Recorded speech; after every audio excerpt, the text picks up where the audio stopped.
دیوانوں تصور میں لائیں، اللہ اکبر، رجب کی 13 تاریخ ہے، کعبے کا طواف کرتی ہے، 4 چکر مکمل ہو چکے ہیں، 5ویں کا ارادہ ہے، اللہ اکبر۔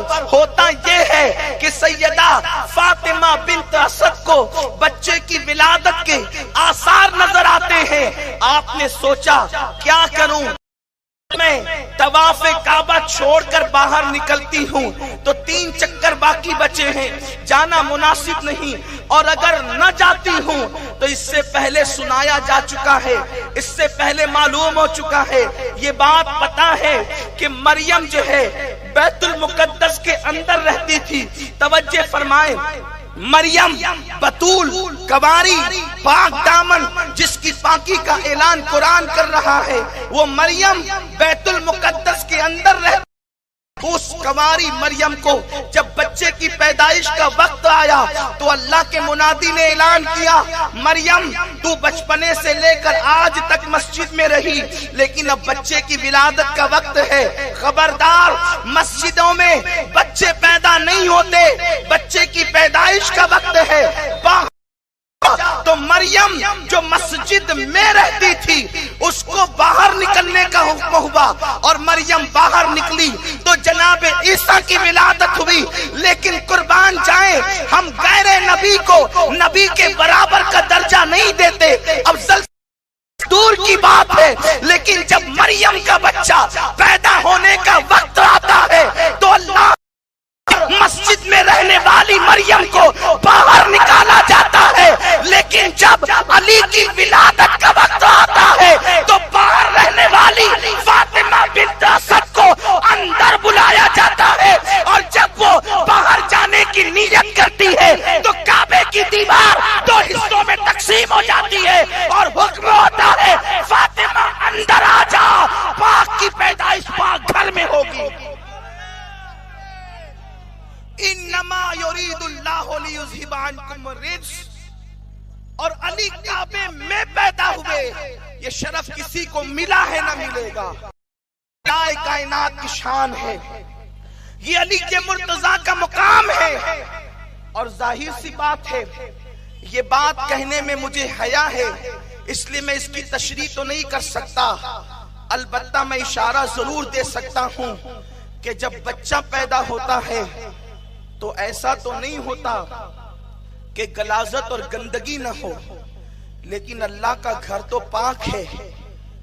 پتا چلا وہ اور بچے گندگی کے ساتھ پیدا ہوتے ہیں جن کے لیے آیت تطہیر نازل ہوتی ہو، پھر وہ پاکی کے ساتھ دنیا میں آتے ہیں اور خدا کے گھر کے اندر آتے ہیں۔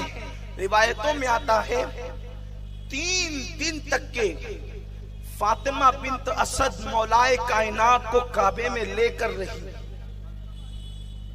3 دن تک رہی۔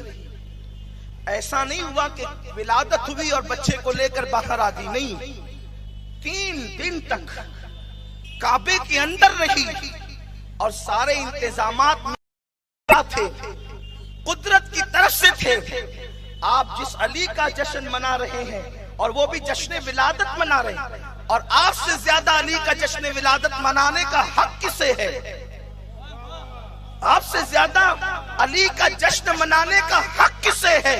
اس لیے کہ علی وہ ہیں، آپ مومن ہو، اور قرآن میں اللہ فرماتا ہے یا ایھا الذین آمنو، اللہ نے کم و بیش 82 یا 84 مقام پہ فرمایا یا ایھا الذین آمنو، مفسرین فرماتے ہیں اس میں اللہ نے تمام مومنین کو مخاطب فرمایا ہے، لیکن پہلے نمبر پر جس کو مراد لیا گیا ہے یا ایھا الذین آمنو میں وہ علی کے مرتضیٰ کی ذات ہے، علی مومنین کا مولا ہے۔ تو میلاد النبی منانے والوں کو میلاد مولود کعبہ منانے کا حق زیادہ ہے، اور آپ منا رہے ہیں۔ اور شخصیتیں کسی کی جاگیر نہیں ہوا کرتی، شخصیات کی جاگیر قوم ہوا کرتی ہے، اس لیے کسی کی شخصیت پر کسی کا اجارہ نہیں ہے۔ اور مولا تو وہ ہے جس کی مولائیت کا اعلان مصطفیٰ جان رحمت نے عام کیا ہے، اب کسی طبقے کے لیے انہیں خاص نہیں کیا جا سکتا۔ جو ایمان والا ہوگا وہ علی کا غلام ہوگا اور علی اس کے مددگار اور مولا ہوں گے۔ میرے پیارے آقا صلی اللہ علیہ وسلم کے پیارے دیوانوں، تو 3 دن تک کے فاطمہ بنت اسد کعبۃ اللہ کے اندر رہی اپنے بچے کو لے کر کے، لیکن قربان علی کا بچپنا بتا رہا ہوں، علی کی ولادت بتا رہا ہوں، کیونکہ آپ نے مولود کعبہ کا جشن جو منایا ہے، 3 دن تک کعبے کے اندر فاطمہ بنت اسد اپنے کر کے موجود ہیں، فاطمہ بنت اسد اپنے بیٹے کو لے کر موجود ہے۔ ماں اپنے نوزائیدہ بچے کو دودھ تو پلاتی ہے، لیکن بے پناہ مصیبت پریشانی کے اظہار میں بھی ہے کہ کسے بتائیں، اس مشکل کا اعلان کس کے سامنے کریں، اس پریشانی کا اعلان کس کے سامنے کریں کہ بچہ ہے تو بڑا خوبصورت، بچہ ہے تو بڑا حسین، بچہ ہے تو بڑا جمیل، لیکن حیرت یہ ہے یہ بچہ آنکھیں کھولتا نہیں، اور جب پریشان ہو کر ادھر ادھر دیکھتی ہے تو کعبے کی 4 دیواری کے علاوہ اور کچھ نظر نہیں آتا۔ اور چونکہ میں نے آپ کو پہلے کہ جو ہے وہ کعبے کی دیوار 2 حصوں میں تقسیم ہوئی، آپ اندر گئی اور اس کے بعد پھر وہ دیوار برابر ہو گئی، تو اب نکلے کیسے؟ قدرت کی طرف سے انتظام ہے ہر چیز کا، لیکن جب وہ کعبے کی دیوار کو تکتی ہے تو کعبے کی دیوار سے آواز آتی ہے، اس بچے کا نام علی رکھا جائے گا۔ آپ غور فرمائیں، ہمارا علی وہ ہے، ہمارا آقا مولا علی وہ ہے کہ جس کے نام کا انتخاب بھی من جانب اللہ کیا جا رہا ہے، قدرت کی طرف سے کیا جا رہا ہے۔ کعبے کی دیواروں سے آواز آتی ہے اس کا نام علی رکھا جائے گا۔ فاطمہ بنت اسد 3 دن کے بعد جب نکلنے کی تدبیر کرتی ہے، دروازہ کھلا، اہل مکہ پریشان ہے، فاطمہ بنت اسد وقت ولادت گئی کہاں؟ لیکن جب آپ کعبۃ اللہ سے خوبصورت اور حسین بچے کو لے کر کے باہر نکلی تو محمد عربی مصطفیٰ الرحیم صلی اللہ علیہ وسلم اب تک کے جناب ابو طالب کے گھر ہی رہتے تھے، اپنے چچا اور چچی کے پاس رہتے تھے۔ میرے پیارے آقا علیہ السلام کے پیارے دیوانوں، ابھی آقا کریم صلی اللہ علیہ وآلہ وسلم کی عمر شریف جو ہے وہ 39 سال کی تھی، اور بات یہ تھی کہ آقا کریم صلی اللہ علیہ وسلم کی پرورش جناب ابو طالب کے گھر میں ہوئی تھی۔ 8 سال کی عمر سے ابو طالب کو آپ سونپ دیے گئے تھے، اس لیے چچا چچی سے بڑا پیار تھا۔ اللہ اکبر! ایسے عالم میں جب سیدہ فاطمہ بنت اسد کی تلاش ہوئی، وقت ولادت قریب تھا، بچے کے وقت ولادت قریب تھا، 3 دن سے فاطمہ بنت اسد نظر نہیں آتی، تو جب آپ کعبے سے خوبصورت کر کے نکلی تو جناب ابو طالب مکے ان کا شمار ہوتا تھا، اپنی بیوی کے ہاتھ میں خوبصورت بچہ دیکھا تو خوش ہو گئے۔ مصطفیٰ کریم رؤوف الرحیم علیہ وسلم بھی تشریف لائے، دیگر قریش بھی تشریف لائے، لیکن جب فاطمہ بنت اسد نے خوبصورت بچے کے بارے میں یہ کہا کہ بچہ تو کعبے میں پیدا ہوا ہے، خوشی کی لہر دوڑ گئی۔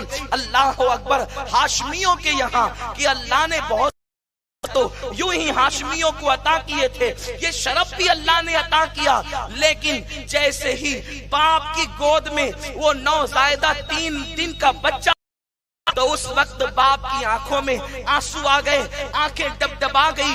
کیوں؟ اس لیے کہ بچہ تو بڑا خوبصورت تھا، بچہ تو بڑا حسین و جمیل تھا، لیکن حال یہ تھا وہ بچہ 3 دن تک ماں کی گود میں آنکھ نہ کھولا، باپ کی گود میں آیا تو بھی آنکھ نہ کھولا۔ اس وقت غم یہ ہوا ہاشمیوں کو کہ ہمارا بچہ ہے تو خوبصورت لیکن آنکھ نہیں کھولتا، اس لیے ہو سکتا ہے یہ نابینا ہو۔ اندھے بچوں کو پالے کون؟ بچہ اندھا ہو، زندگی بھر کا بوجھ اٹھائے کون؟ لیکن جیسے ہی جناب ابو طالب نے 39 سال کے محمد مصطفیٰ کے ہاتھ میں اپنے بچے کو تھمایا، جیسے ہی حضور کے ہاتھ میں علی رکھے گئے، علی 3 دن کے ہیں، شعور کی بات کرتے ہیں لوگ، علی کی عقل و دماغ کی بات کرتے ہیں۔ ابھی میں 63 سالہ علی کو بیان نہیں کرتا، میں تو ابھی 3 دن کے علی کو بیان کر رہا ہوں۔ اللہ اکبر! ابو طالب کے ہاتھ سے مصطفیٰ کریم کے ہاتھ میں علی پہنچے ہیں تو علی نے آگوش مصطفیٰ میں آنکھیں کھولی۔ نابینا سمجھ رہے تھے، لیکن علی نے آنکھیں مصطفیٰ جان رحمت کی گود میں کھول کر ساری دنیا کی آنکھیں کھول دی، اور اس کے بعد علی کے مرتضیٰ نے چہرے مسکرا پڑے، بچہ نابینا نہیں ہے، آنکھ والا ہے۔ جب جوان ہو گئے تو آقا نے پوچھا علی، پورے خاندان کو پریشان کر دیا، 3 دن تک آنکھیں نہیں کھولی، تو علی کہتے ہیں یا رسول اللہ کھولتا بھی کیسے؟ اس لیے کہ یہ تمنا لے کر آیا تھا کہ دنیا میں جا کر سب سے پہلے اگر کسی کا چہرہ دیکھوں گا تو مصطفیٰ جان رحمت کا چہرہ دیکھوں۔ نعرہ تکبیر، نعرہ رسالت، نعرہ رسالت، نعرہ حیدری، نعرہ حیدری۔ سبحان اللہ، سبحان اللہ۔ ابھی نہیں پتا ہے کہ یہ محمد الرسول اللہ ہے، لیکن 3 دن کا علی جانتا ہے کہ یہ رسول اللہ ہے۔ اسی لیے تو اماں خدیجہ کے ساتھ رہے، آقا کے ساتھ رہے، بلکہ سرکار علیہ وسلم نے اپنے چچا کے احسان کا بدلہ یوں دیا۔ جناب ابو طالب کثیر العیال تھے تو عباس کے ساتھ آئے اور کہا چچا آپ کثیر العیال ہیں، اپنے بچے ہمیں تقسیم کر دیں، ہم ان کی پرورش کریں۔ حضرت ابو طالب نے کہا عقیل کو میرے پاس رہنے دو، باقی بچوں کو تم آپس میں تقسیم کر لو۔ تو جناب جعفر کو حضرت عباس نے لے لیا اور مولا علی کو مصطفیٰ جان رحمت نے لے لیا۔ اس طرح علی مرتضیٰ کی تربیت، علی مرتضیٰ کی پرورش حضور سید عالم صلی اللہ علیہ وآلہ وسلم کے گھر میں ہوئی۔ علی کون؟ علی وہ ہیں، کنز الامال کی حدیث ہے، اہل سنت و جماعت کی معتبر کتاب کنز الامال کی حدیث، جناب متقی علیہ رحمت و رضوان نے اسے جمع، وہ فرماتے ہیں کہ اللہ اکبر، فرمایا گیا کہ جب علی جنگ میں ہوتے، علی جس جنگ میں گئے وہ جنگ میں علی نے کبھی شکست نہیں کھائی۔ اس کی وجہ تو علی کی روحانیت ہے، علی کی طاقت ہے، علی کی قوت ہے، علی کی بہادری ہے، علی کی شجاعت ہے۔ لیکن خاص بات یہ ہے کہ مولا کائنات شیر خدا علی مرتضیٰ جب کسی جنگ میں جاتے تو دائیں طرف آپ کی حفاظت کے لیے سید الملائکہ جبریل امین ہوتے اور بائیں طرف حضرت میکائیل ہوتے۔ اس شان کے ساتھ علی مرتضیٰ جنگ میں تشریف، آپ غور فرمائیں، جن کی خدمت جبریل و میکائیل کو معمور کیا گیا ہو، اس علی مرتضیٰ کی شان کا عالم کیا ہوگا؟ آپ علی مرتضیٰ کو کیا سمجھتے ہیں؟ مولا کائنات کی عظمت کو اللہ اکبر، جس کی خدمت پر جبریل و میکائیل معمور ہو، اللہ اللہ، اس علی کا مرتبہ کیا ہوگا؟ اور مولا کائنات خود فرماتے ہیں، مجھے مصطفیٰ جان رحمت نے فرمایا علی یا تو اس وقت تیری خدمت پر جبریل معمور ہے یا تو میکائیل معمور ہے۔ اللہ اکبر، مولا کائنات ملکوتیوں کے نزدیک قدسیوں کتنے محترم اور مکرم ہے۔ ایک مرتبہ مولا خدا علی مرتضیٰ نے مسجد نبوی شریف میں عصر کی نماز پڑھی، نماز عصر ادا فرمائی۔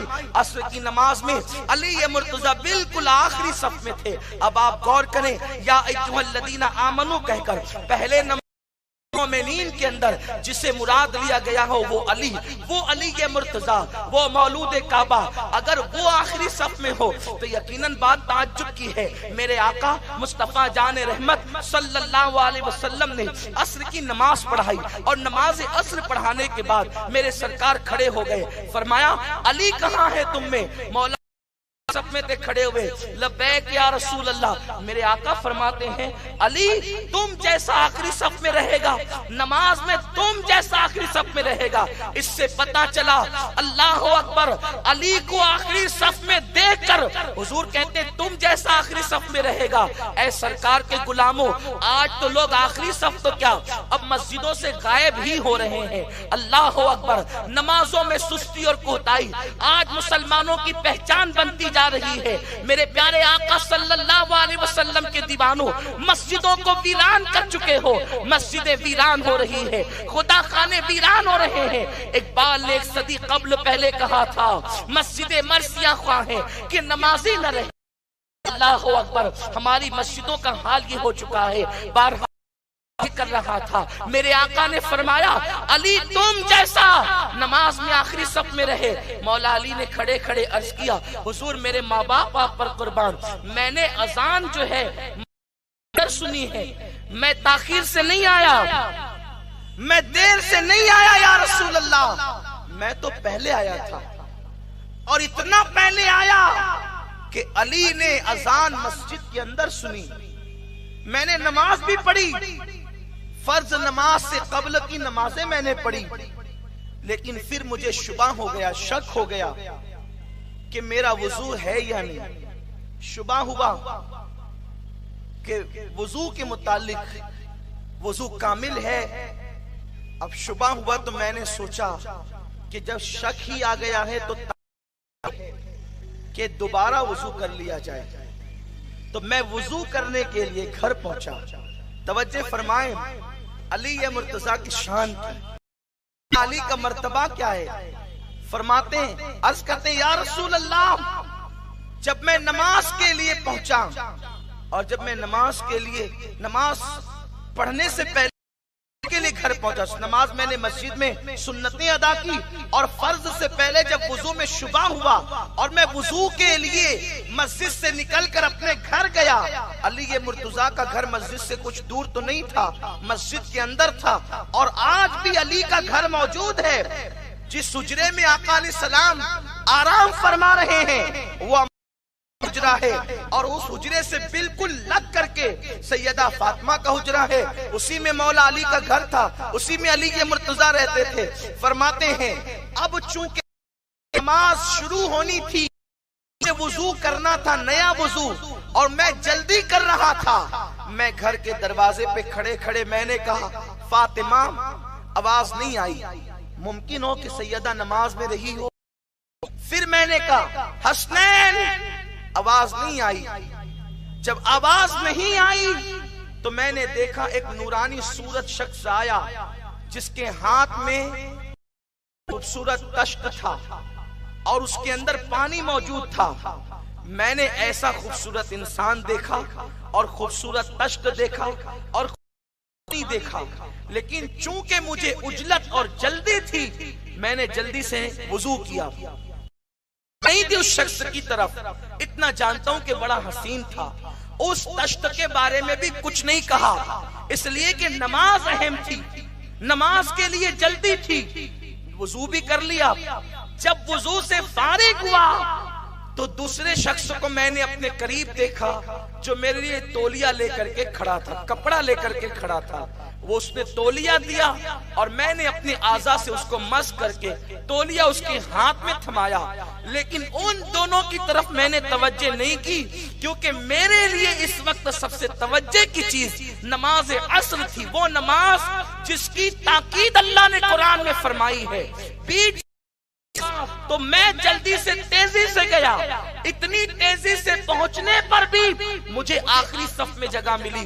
یا رسول اللہ، آخری صف میں کسی کوتاہی کے سبب نہیں آیا، دنیا کے کاروبار کی وجہ سے نہیں آیا، میں کسی دنیاوی مصروفیت کی وجہ سے عصر میں آخری صف میں نہیں آیا۔ میں نے تو اذان مسجد میں سنی، سنتیں بھی پڑھی، لیکن وضو کے شک کی وجہ سے، اور جب وضو کر کے آیا اتنی جلدی میں بھی تو مجھے آخری صف میں جگہ ملی۔ میرے آقا نے مسکرا کر کے کہا، غیب کا نبی نے، علی یہ بتا جو تجھے وضو کرانے کے لیے وہ اور جس نے کپڑا پیش کیا تھا وہ کون تھا؟ عرض کی آقا نماز کی عجلت تھی، میں نے توجہ نہیں کی، لیکن اتنا ہوں وہ اتنے خوبصورت تھے لیکن مدینہ منورہ کے نہیں لگتے تھے، حجازی نہیں تھے، لیکن البتہ انہوں نے میری خدمت کی تو مصطفیٰ کریم نے مسکرا کر کہا جو تجھے وضو کرانے کے لیے تشت لایا تھا وہ فرشتوں کا سردار جبریل امین تھا، اور جو تجھے کپڑا دینے کے لیے آیا تھا، تولیہ دینے کے لیے، وہ میکائیل تھے جو تیری خدمت کی خاطر آئے تھے۔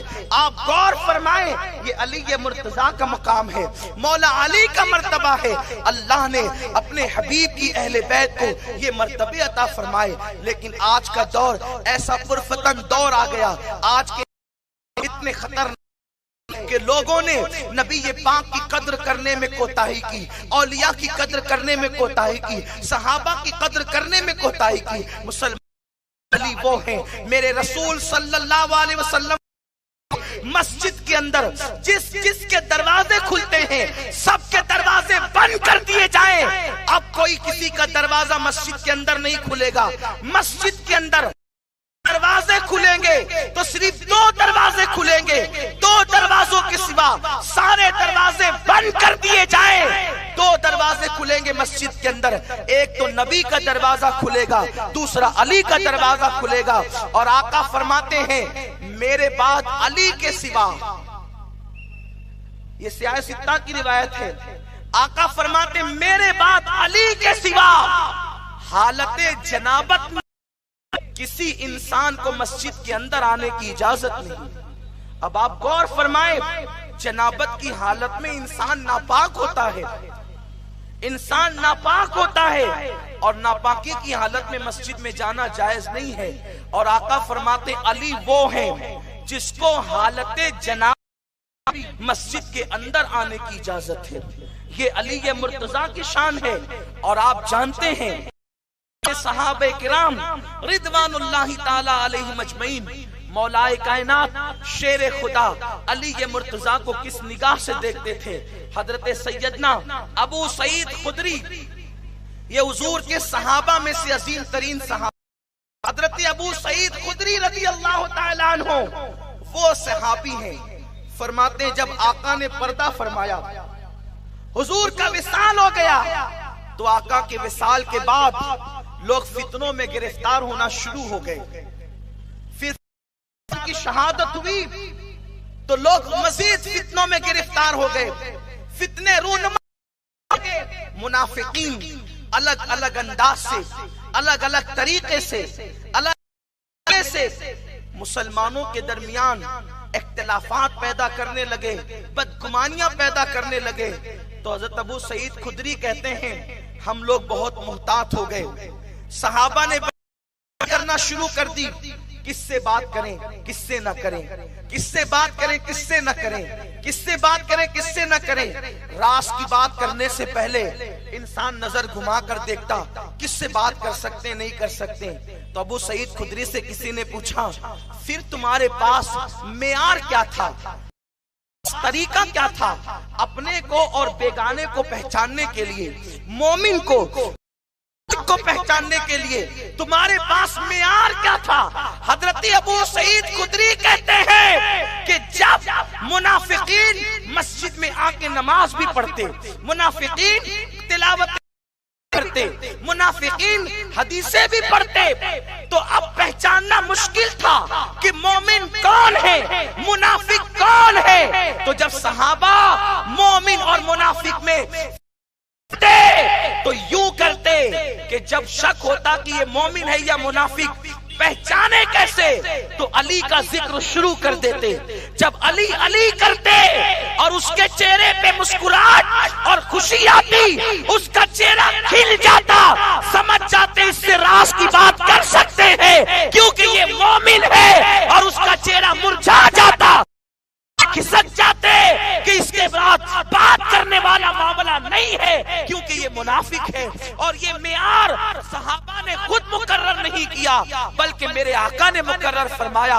آقا فرماتے ہیں صلی اللہ علیہ وآلہ وسلم کہ علی سے صرف مومن محبت کر سکتا ہے، بس علی سے مومن محبت کر، منافق کے دل میں علی کی محبت کبھی گھر نہیں کر سکتی۔ بلکہ میرے آقا علیہ السلام نے ایک مرتبہ فرمایا علی بازار سے پھل، علی یہ مرتضیٰ پھل خرید کے لائے، دیکھا کہ ایک پھل کاٹا تو وہ میٹھا تھا، دوسرا کاٹا تو وہ کڑوا نکلا۔ حضور نے مسکرایا، علی نے عرض کی آقا پھل ایک میٹھا اور ایک کڑوا نکلا، آپ مسکرا رہے ہیں۔ آقا فرماتے علی پھل کڑوے کیوں ہوتے ہیں تمہیں معلوم ہے؟ توجہ ہے آپ کی، توجہ ہے آپ کی، بات علی کی کر رہا ہوں اور مصطفیٰ جان رحمت کی زبانی کر رہا ہوں۔ آقا فرماتے ہیں علی ایک پھل میٹھا ہے ایک کڑوا ہے. مسکرانا اس بات پر یہ ہے کہ پھل کڑوے کیوں ہوتے ہیں اور میٹھے کیوں ہوتے ہیں. مولا نے کہا حضور آپ بھی بتائیں. تو میرے آقا نے فرمایا علی تیری محبت اللہ نے پھلوں پر پیش کی. علی اللہ نے تیری محبت پھلوں پر پیش کی. جو تیری محبت میں قبول کر لیا جس نے تیری محبت کو, اللہ نے اس پھل کو میٹھا کر دیا, اور جس نے انکار کیا اللہ نے اس کو کڑوا کر دیا. ارے علی کی محبت کے بغیر تو پھل بھی میٹھے نہیں ہوتے. علی کی محبت کے بغیر انسان ہونے لگے, انسانوں کو ایمان کب سے ملنے لگا. اور یہ میرا عقیدہ نہیں ہے, جان رحمت کا فرمان ہے نعرہ کہ تکبیر, نعرہ رسالت, نعرہ حیدری. علی وہی پھل میٹھے ہوتے ہیں جو تیری محبت کو قبول کرتے ہیں, اور جو تیری محبت کے منکر ہوتے ہیں. منکرین علی پر تو کڑواہٹ خدا نے مسلط فرمائی ہے, ان میں کبھی مٹھاس ہو ہی نہیں سکتی. یہ علی یہ مرتضیٰ شیر خدا کی شان ہے. آقا نے فرمایا علی کون علی؟ آقا فرماتے علی وہ ہے جس کو قیامت کے دن میرے اللہ نے اختیار دیا کہ جنت اور جہنم کا تقسیم کرنے والا قسیم وہ جہنم علی ہے. علی کے ہاتھوں جنت و جہنم تقسیم. آپ غور فرمائیں, علی کی عداوت لے کر اگر آدمی نماز روزہ حج و زکات کرے وہ جنتی کب ہو سکتا ہے؟ میرے آقا نے فرمایا علی کی دشمنی کے ساتھ انسان کی کوئی نیکی اس کو فائدہ نہیں دے سکتی. جو علی کا دشمن ہوگا اس کی نیکی اس کو نہیں دے گی. اور فرماتے کی محبت کے ساتھ گناہ کوئی نقصان نہیں کرے گا, اس لیے کہ علی والا مرے گا تو توبہ پر مرے گا, مرے گا تو ایمان پر مرے گا. میرے پیارے آقا صلی اللہ علیہ وسلم کے پیارے, اور سن لو لیکن یہ بات دل و دماغ میں بٹھا لو, اگر کسی کے دل و دماغ میں یہ غلط فہمی ہو کہ صحابہ علی سے دشمنی رکھتے تھے تو یہ بات گڑی ہوئی, اس میں کوئی سچائی نہیں ہے. کیونکہ جنہوں نے اپنے کانوں سے علی کی فضیلت سنی ہو وہ صحابہ علی کے دشمن کب ہو سکتے ہیں؟ بلکہ ہم ابو بکر صدیق رضی اللہ تعالیٰ کی تعظیم کرتے ہیں, انہیں خلیفہ بلا فصل مانتے ہیں. مولائے کائنات شیر خدا نے مانا, ہم مانتے ہیں. دیکھو ہم اپنی مرضی سے نہیں مانتے ابو بکر صدیق کو, ہم علی والے ہیں, علی کے نقشے کر مانتے ہیں جس کے پیچھے علی نے نمازیں پڑھی. اب ہم اس ابو بکر کی توہین کیسے کریں؟ بھائیو مجھے بتاؤ, کوئی جاہل گوار اجٹ کسی بھی امام کے پیچھے کھڑے ہو کے نماز پڑھ سکتا ہے, اس پہ کوئی کلام نہیں. لیکن کوئی عالم کسی بگڑے ہوئے, کسی گنڈے, کسی شرپسند کے پیچھے نماز پڑھ سکتا ہے؟ عالم تو نہیں پڑھ سکتا, جاہل کی بات الگ ہے.